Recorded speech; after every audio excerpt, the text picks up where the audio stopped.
sudah ramai yang sudah keluar. Tapi manusia tidak tahu. Dah masuk Asia kan?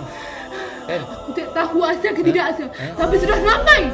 Ramai kan? Di sini ramai di sini. Semua orang tidak nampak. Semua orang buta. Akulah dan kawan-kawan aku yang butakan hati manusia. Supaya mereka mengaku. Apa? Supaya manusia lebih dekat dengan dunia.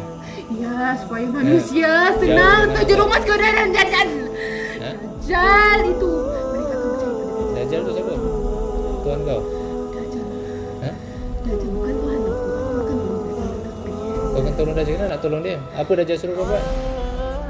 Dajjal suruh sesatkan manusia. Susahkan manusia supaya tidak percaya pada Tuhan tu. Tuhan kamu. Tetapi Dia dah nak keluar kan? ya. Dia nak keluar kan? Ya, dia sudah mahu keluar, tetapi kami semua ni akan datang dulu sebelum dia keluar. Tahu, itulah fitnah Dajjal. Dia komander korang kan? Kan? Iya. Tetapi Kau nak tobat tak? aku nak bertaubat. Ha? Cakap betul-betul. Auzubillahi minasyaitonirrajim. Bismillahirrahmanirrahim. Assalamualaikum warahmatullahi wabarakatuh. Bagaimana supaya kita terhindar daripada fitnah Dajjal? Ikhwana fillah rahimakumullah. Pertama, berpegang teguh dengan ajaran Islam. Modal utama menghadapi fitnah Dajjal adalah dengan mengenal Islam dengan baik, mengenal Allah dengan baik, dan dapat membezakan mana Tuhan yang sebenar. Kerana akhir zaman Dajjal akan mengaku sebagai Tuhan. Baik. Jadi sebuah hadis yang sebagaimana disebutkan oleh Abu Sa'id Al-Khudri bahawa Dajjal akan muncul, lalu seseorang daripada kalangan kaum mukminin menuju ke arahnya. Lalu bala tentera Dajjal yang bersenjata menemuinya. Mereka berkata, "Kau nak pergi mana?" Mukmin itu menjawab, "Hendak ke orang yang muncul tu." Mereka bertanya, "Apa kau tak beriman?" "Tidak beriman ada Tuhan kami." Mukmin itu menjawab, "Rabb kami tidaklah sama." Mereka berkata, "Bunuh dia." Lalu mereka saling berkata antara satu sama lain, "Bukankah Tuhan kita melarang kalian membunuh seorang pun selain dia?" Mereka membawanya menuju Dajjal. Saat orang mukmin melihatnya, ia berkata, "Wahai sekalian manusia, inilah Dajjal yang disebut oleh Rasulullah SAW." Lalu Dajjal memerintahkan agar dibelah pemuda tadi. Ia berkata, "Ambil dan belahlah dia." Punggung dan perutnya dipenuhi pukulan. Lalu Dajjal bertanya, "Apa kau tidak beriman lagi padaku?" Namun itu menjawab, "Kau adalah Al-Masih pendusta." Lalu Dajjal memerintahkannya digergaji daripada hujung kepala hingga pertengahan antara kedua kaki. Setelah itu Dajjal berjalan di antara dua potongan tubuh yang dah terbelah tadi. Dan kemudian berdirilah, kata Dajjal, maka tubuh itu pun berdiri. Seterusnya Dajjal berkata kepada dia, "Apa kau beriman padaku?" Dia menjawab, "Aku semakin yakin dan tahu engkau adalah Dajjal." Wahai sekalian manusia, sesungguhnya tidak ada seorang pun yang dilakukan seperti ini setelahku. Lalu Dajjal mengambilnya untuk disembelih. Kemudian antara leher dan tulang antara leher dan tulang pemuda tadi diberi perak tepi Dajjal sehingga Dajjal tidak mampu membunuhnya.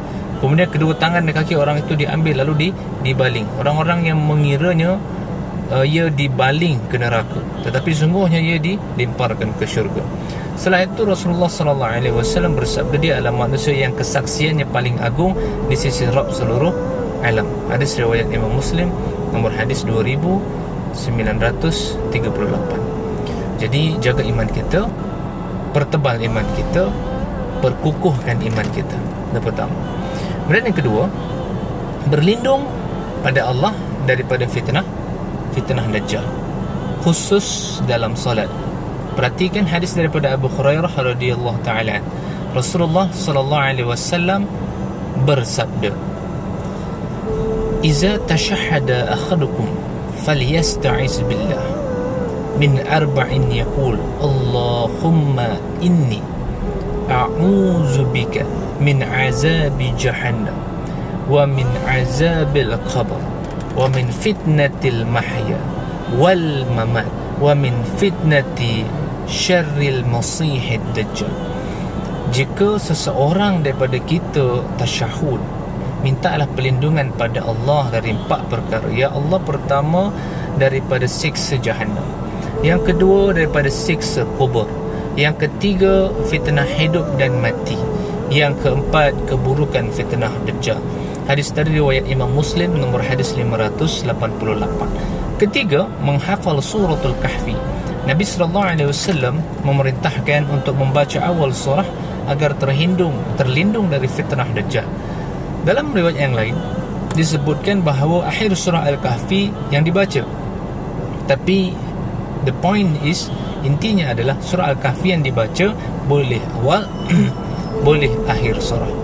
Dan yang lebih sempurna adalah menghafal seluruh ayat tersebut. Dari Abu Darda, ia berkata bahawa Nabi SAW bersabda, "Man hafiza 10 ayatin min awal surat Al-Kahfi usima minad dajjal." Barang siapa yang menghafal seluruh ayat pertama dari surah Al-Kahfi, maka ia terlindung dari fitnah dajjal. Hadis riwayat Imam Muslim nomor hadis 809. Kemudian daripada An-Na'as bin Sam'an berkata bahawa Rasulullah SAW bersabda, "Faman adrakahu minkum falyaqra'u alaihi fawatiha suratil Kahfi." Barang siapa di antara kamu mendapati tiba umur kita dengan zaman Dajjal, bacalah awal-awal surah Kahfi. Hadis riwayat Imam Muslim nombor hadis 2937. Begitu juga seperti mana disampaikan oleh Abu Darda dalam hadis riwayat Imam Ahmad nombor hadis 446. Imam Nawawi juga menjelaskan kenapa perlunya kita baca suratul Kahfi, kerana di awal-awal surah tersebut terdapat ayat yang menakjubkan. Siapa yang merenungkan, nescaya ia akan terlindung dari fitnah Dajjal la'natullah. Seperti mana dalam surah Al-Kahfi ayat 102. A'udzubillahi minasyaitonir rajim. Afahasibal ladzina kafaru ayyatakhizu. Maka apakah orang-orang kafir menyangka bahawa mereka dapat mengambil hamba-hambaku menjadi penolong selain aku? Ayat akidah. Dan di antara waktu yang baik untuk membaca surah Al-Kahfi adalah pada hari Jumaat. Dalam hadis daripada Abu Sa'id Al-Khudri disebutkan, "Man qara'a surah Al-Kahfi lailatal Jum'ah adaa lahu minan nur fima bainahu wa bainal baitil 'atiq."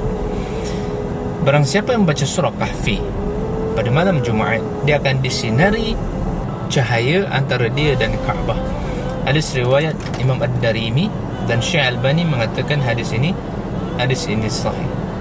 Juga daripada Sa'id Al-Khudri, Nabi SAW bersabda, "Man qara'a surat Al-Kahfi." Barang siapa yang membaca surah Kahfi fi yaumil Jum'ah, pada hari Jumaat, adha'a lahu minan nur. Adha'a lahu minan nuri ma bainal jum'atain. Barang siapa yang membaca surah Kahfi pada hari Jumaat, maka dia akan disinari cahaya di antara dua Jumaat. Jadi banyak dalam surah Kahfi menceritakan kisah-kisah yang dapat dijadikan ibrah. Bermula dari penghuni gua, kisah Musa dan Khidir, dan juga kisah Zulkarnain. Juga terdapat di situ hari kebangkitan dan banyak lagi. Oleh kerana itu, sudah selayaknya surah ini dibaca, lebih baik lagi dihafal. Baik, yang keempat, menjauh daripada Dajjal. Kerana boleh jadi seseorang menyangka bahawa dia memiliki iman yang kuat, namun dia terperangkap syubhat Dajjal. Akhirnya ia pun menjadi pengikut Dajjal. Wa'iyyazu billah.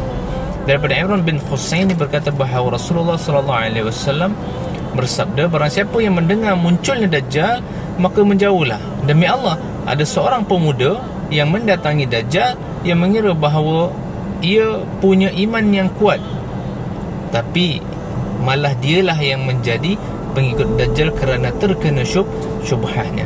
Hadis riwayat Abu Daud nombor hadis 4319 dan hadis riwayat Imam Ahmad nombor hadis 441. Syekh Albani mengatakan bahawa hadis ini sahih. Ya Allah Tuhan kami, lindungilah kami daripada fitnah Dajjal yang begitu dahsyat, dan jadikanlah kami hamba yang mempersiapkan diri untuk menghadapinya dengan bekal iman yang kuat. Wabillahi taufik wal hidayah. Assalamualaikum warahmatullahi wabarakatuh.